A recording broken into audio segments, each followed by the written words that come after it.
Welcome back for another video. Today's video is just going to be an update on my friend's 100,000 gallon aquaponics system. There might not seem like much has been done, but it does get done slowly but surely, or at least compared to like the last video I did on his system. Otherwise, to start it off, right here in front we have a giant silo which will be used to store food for the ostriches and the goats and so forth that he has.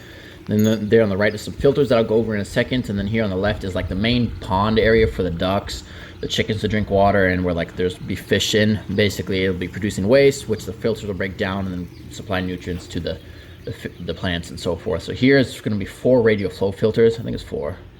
Yeah, 4 of them. They're about, I think, 1,200 gallons each, if I remember correctly. Just did a plumbing on them. So the plumbing is going to be coming from the main pump, which is an external pump. It pumps down to the bottom piping and then goes up into the 4 of these. So this one's not done yet, just because that tank was kind of warped over the middle stand, which we'll have to go over later on. Otherwise, they're plumbed up and then they'll overflow into this stream over here, all 4 of the different pipes. So you can get a closer viewpoint. You got that valve there, which is coming from the pump to adjust the flow into each of them and so forth. And then the bottom is an exit, so you can drain them out when they get filled up with gunk. And there's the plumbing going out. So that is all 2-inch plumbing that's going over there. So it wasn't a hard job, it just took time. And then here you got the valve and the check valve that's coming from the main pump. And then here's the stream, which goes down to another part, and this stream is going to have like sturgeon and catfish and so forth in it. There might be some sturgeon in there right now. Not sure. He did get a bunch and stick them in here. And then, you know, the problem with all like these styrofoam pieces and the ducks and the chickens getting out of the other spot is that for some reason the ducks and chickens just like eating the styrofoam, even at my house, which is quite annoying.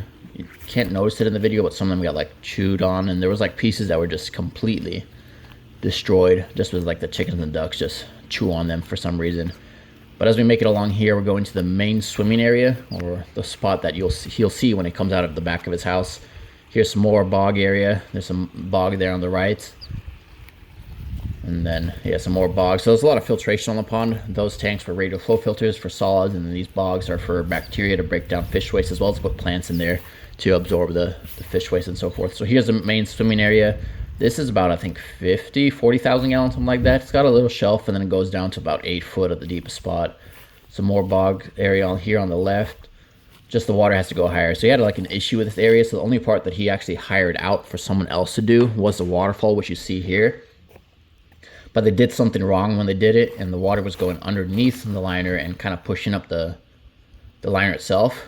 So we had to basically take out all the lava rock that you see there, and then put a new piece of liner, and then put more lava rock on there, and then we kind of seamed or attached the liner to the top here of the waterfall, and then sealed everything else, so it's just going to go down. It's not ideal. Ideally, you want the liner underneath, but they did something wrong, so we had to make do with what we could instead of moving all those rocks out of the way.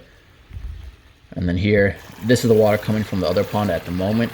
It just goes through here, which is a shallow bog area, or shallow stream that goes into this, which is supposed to be a bunch of rafts just piled up or stacked horizontally, and then they'll have plants growing on there later on when they get to it. They're still working on the system.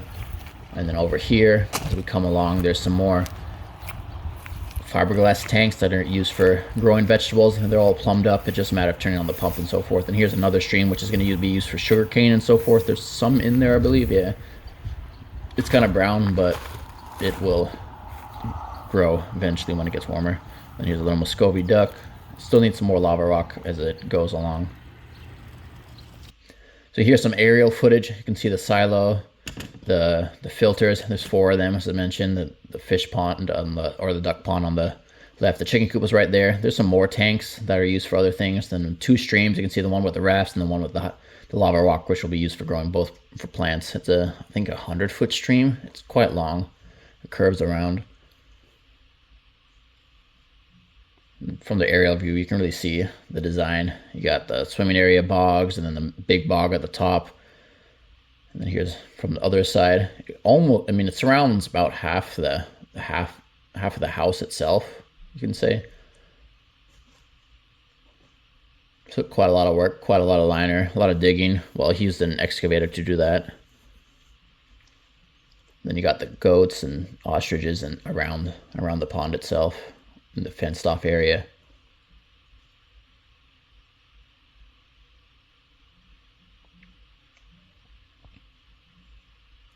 But yeah, that black tank's going to be used as a filter. That gray one, just got to work on it. And then the little brown hut on the right here is a pump house, and the one on the left is for where the chickens and ducks go in at night if they decide to. Well, that about sums up this video. His system is coming along nicely. It is taking a lot of time, but I mean, it's a big project, so that's what it's going to be. If you did like this one, remember to check out this video up here. Otherwise, I'll see you in the next one.